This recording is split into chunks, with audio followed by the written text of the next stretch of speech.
Sitten Palestiina on kylä noin 15 kilometriä Eurosta. Asukkaita Paneliassa on noin 1600. Ennemmin Panelias kuin Unelias, kuuluu paikallisten lempilausahdus. Panelia muodostuu tiiviisti rakennetusta keskustasta, joka sijaitsee kylän lävitse kulkevan maantien varrella. Tietä pitkin pääsee muun muassa Poriin ja Raumalle, jossa paikalliset muotitietoiset käyvät päivittämässä vaatekaappia.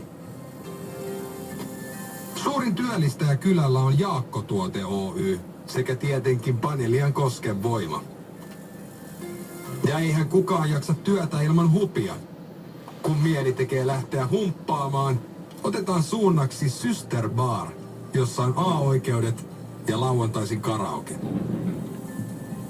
Ja vaikka lauantai-illat ovat legendaarisia, on vuoden ehdoton kohokohta Panelia-päivät elokuussa. Viime vuonna esimerkiksi pääesiintyjänä lauteille nousi paikallinen bändi, joka ei esittelyä kaipaa. No mainitaan se nyt kuitenkin. Stab.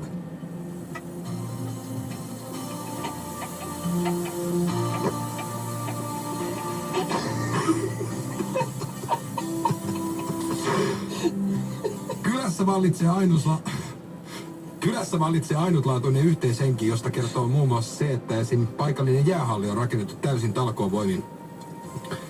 Ja tunnetaanhan Paneliassa ainakin yksi kiekkonimi, nimittäin Petri Vehanen, jonka vaimo on kylän omia tyttöjä.